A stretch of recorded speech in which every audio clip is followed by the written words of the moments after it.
Hello friends, स्वागत है आपका फिर से एक नए वीडियो में। तो दोस्तों, आज हम बात करने वाले हैं HFCL लिमिटेड के बारे में। HFCL से रिलेटेड एक बहुत बड़ी अपडेट मैं आज आपको बताने वाला हूं कि HFCL ASM लिस्ट से कब बाहर होने वाला है। अगर आपको नहीं पता है तो मैं बता दूं आपको कि जो HFCL का शेयर है ये ASM लिस्ट में शामिल है। ASM का फुल फॉर्म अगर आपको नहीं पता है तो मैं बताना चाहूँगा, इसका फुल फॉर्म होता है एडिशनल सर्विलेंस मेजर, और इसके लिस्ट में इसके लॉन्ग टर्म के स्टेज 4 में शामिल किया गया है HFCL को।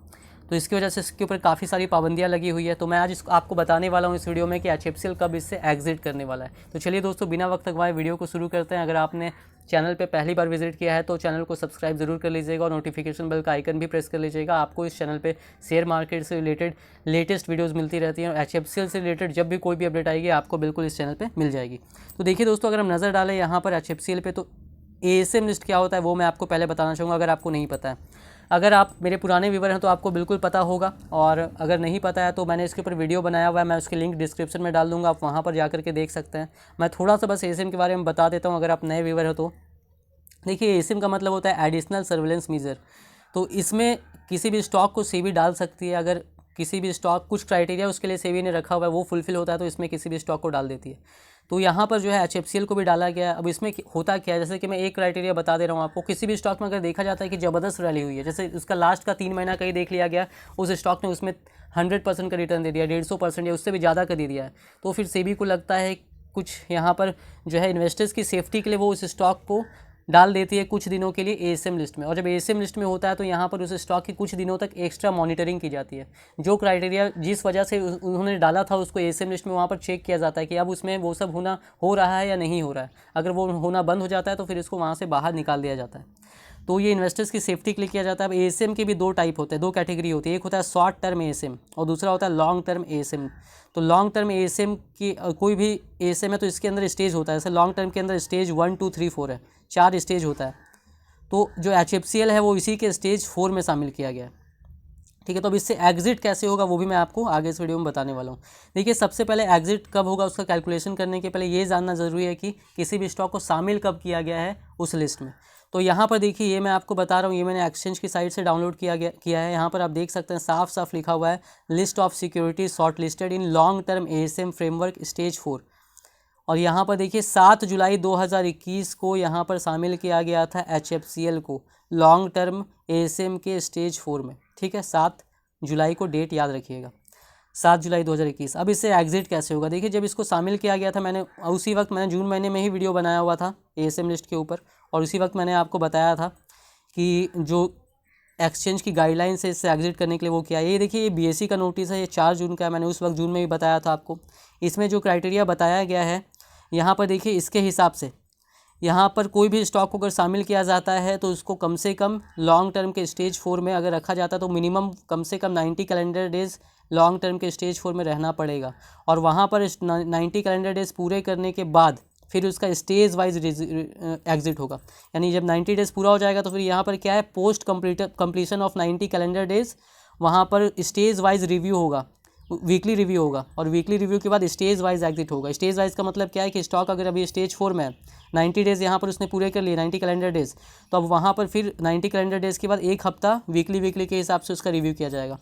90 डेज़ के बाद वीकली रिव्यू होता है 7 दिनों का। वहाँ सब कुछ सही पाया गया तो स्टेज 4 से वो कहाँ पहुँच जाएगा, स्टॉक स्टेज 3 में। यहाँ फिर वीकली रिव्यू होगा, यहाँ सब कुछ सही पाया गया तो स्टेज 2 में, फिर यहाँ वीकली होगा, सब कुछ सही पाया गया तो स्टेज 1 में, और यहाँ भी सही पाया गया तो फिर फाइनली एग्जिट हो जाएगा। तो अब जो है यहाँ पर देखिए, ये NSE का यहाँ पर क्राइटेरिया बताया गया, सेम बताया गया जो मैंने अभी बताया BSE पे कि इस तरीके से एग्जिट हो सकता है। ये मैंने उस वक्त आप भी आपको BSE NSE दोनों दिखाया था जून महीने में। अब देखिए यहाँ पर मैं बताता हूँ, अब इसको मैं यहाँ पर HFCL के ऊपर कैलकुलेट करता हूँ।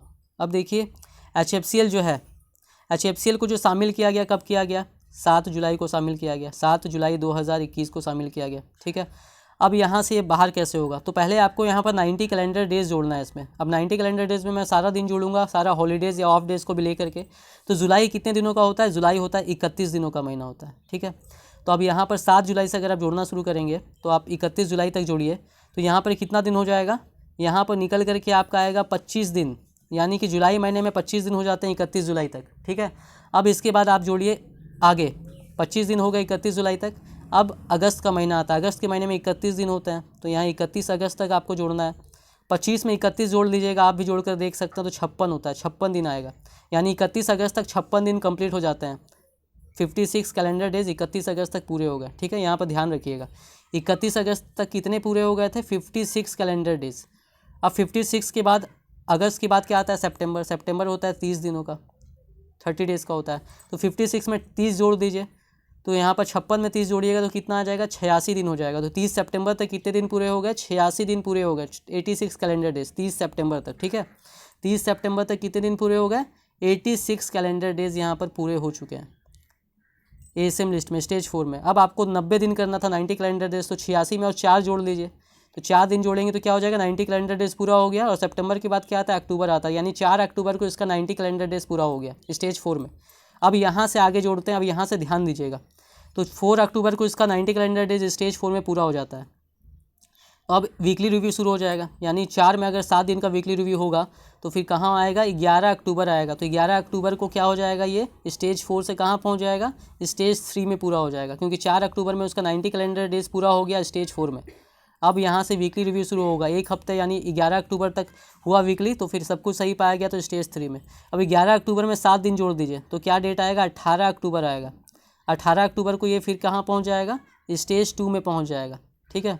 18 अक्टूबर को पहुँच जाएगा स्टेज 2 में, ध्यान रखिएगा यहाँ पर। अब 18 अक्टूबर को ये पहुँच चुका था स्टेज 2 में, जैसा कि अभी मैंने बताया आपको। तो अब इसके बाद क्या होगा? 18 अक्टूबर में 7 दिन और जोड़ दीजिए, तो यहाँ पर हो जाएगा 25 अक्टूबर। 25 अक्टूबर को क्या हो जाएगा? यहाँ पर इसका पूरा हो जाएगा, स्टेज 1 में पहुँच जाएगा, और 7 दिन पूरा हो गया यहाँ पर। अब फाइनली एग्जिट होगा 25 अक्टूबर में 7 दिन जोड़ेंगे आप, तो 25 अक्टूबर में अगर 7 दिन आप जोड़ते हैं तो क्या हो जाएगा? 25 अक्टूबर को ये था स्टेज 1 में, तो यहाँ पर अगर जोड़ेंगे आप 7 दिन तो 1 नवंबर आता है। 1 नवंबर को ये फाइनली यहाँ पर इसका सारा कंप्लीट हो जाएगा क्राइटेरिया, और 2 नवंबर से स्टॉक जो है आपको यहाँ पर एग्जिट करता हुआ दिखाई देगा एएसएम लिस्ट से। फाइनली 2 नवंबर को पूरी तरीके से यहाँ पर सब कुछ सही रहता है, तो ये जो स्टॉक है ये आपका एएसएम लिस्ट से बाहर हो जाएगा।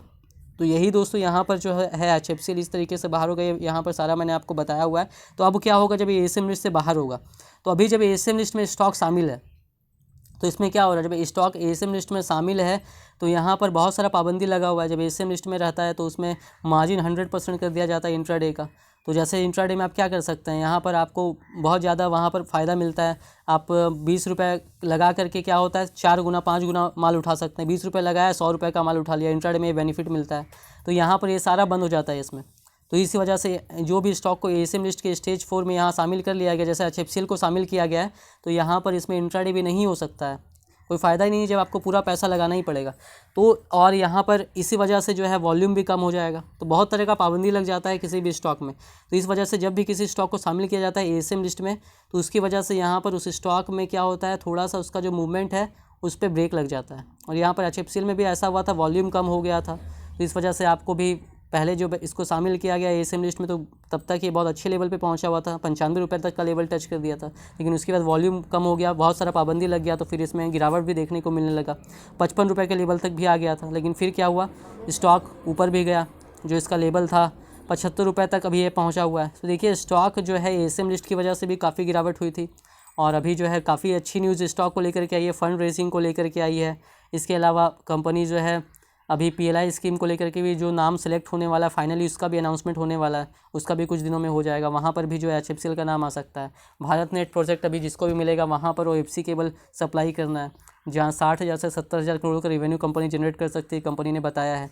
रिलायंस के साथ कंपनी काम कर ही रही है, और भी बहुत सारे प्रोजेक्ट हैं, पीएम वाणी है, और इसके अलावा अगर देखेंगे आप तो भारत नेट में काम चल ही रहा है।